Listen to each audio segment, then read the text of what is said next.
Sir இதுதான் நம்மளோட site வரும். இது நம்ம எப்படி போகணும்னா sscegov.comனு சொல்லிட்டு நம்ம வெப்சைட்டோட வரும். இதில் அதை கிளிக் பண்ணும்போது இந்த மாதிரி ஓப்பன் ஆகிரும். அதில் நம்ம எக்ஸாம் எல்லாம் எழுதி முடித்த உடனே தான் இந்த பேஜ் ஓப்பன் ஆகும். அதில் நம்ம லாகின்னு சொல்லி ஒரு ஆப்ஷன் இருக்கும். அது லாகின், ஏன்னா நம்ம எக்ஸாம் எழுதி முடித்தோடனே நம்மளோட ரிஜிஸ்டர் நம்பர், உங்களுக்கான யூசர் நேமும் பாஸ்வேர்டும் தருவோம். அந்த யூசர் நேமும் பாஸ்வேர்டும் இங்கே கேப்சர் பண்ணணும், இங்கே அடித்து கொடுக்கணும். அதுக்கப்புறம் கேப்சர் இருக்கும், அந்த கேப்சரும் கரெக்டாக டைப் பண்ணி கொடுக்கணும். சரி, நம்ம கேப்சர் எல்லாம் நம்ம யூசர் நேம் பாஸ்வேர்டு எல்லாம் கொடுக்கும்போது இந்த மாதிரி ஓப்பன் ஆகி வரும். இந்த மாதிரி ஓப்பன் ஆகி வரும். இந்த மாதிரி ஓப்பன் ஆகி வந்தோடனே இதுதான் நம்மளோட டோட்டல் சர்வீஸ் வரும். டோட்டல்னால் தமிழ்நாடோடது இல்லை, டோட்டல் சர்வீஸ் வரும். அதுக்கப்புறம் வாலெட் அமௌண்ட்டு அந்த மாதிரி கொஞ்சம், அப்புறம் அலர்ட் அப்டேட்ஸ் எல்லாம் வரும்.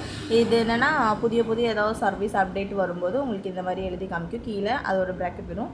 பின்ன இந்த சைட்டில் தான் சர்வீஸ் இருக்குது நம்மளோடது. இந்த சர்வீஸ் கிளிக் பண்ணணும். இதில் நம்ம ஸ்டேட் எடுக்கணும், தமிழ்நாடு ஓப்பன் பண்ணுவோம்.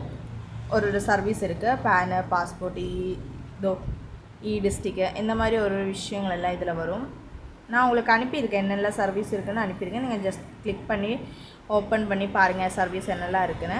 பார்த்தீங்களா, இதில் எல்லாமே இருக்கும், எல்லா சைட்டுமே இருக்குது. ப்ளஸ் அது போக இப்போது என்ன பேன் கார்டு பார்த்தீங்களா, பேன்லாம் ஓப்பன் பண்ணும்போது இந்த மாதிரி வந்துடும். அதோட நம்ம ஒன்று அது நீங்கள் எக்ஸாம் எழுதி முடித்து நமக்கு ஒரு கிளாஸ் இருக்கும், உங்களுக்கு ஒரு ஆன்லைன் கிளாஸ் தருவோம். அந்த ஆன்லைன் கிளாஸில் நம்ம சொல்லித்தருவோம் எதில் எப்படி எல்லாம் போகணும், என்னென்னலாம் கரெக்டாக உங்களுக்கு சொல்லித்தருவோம்.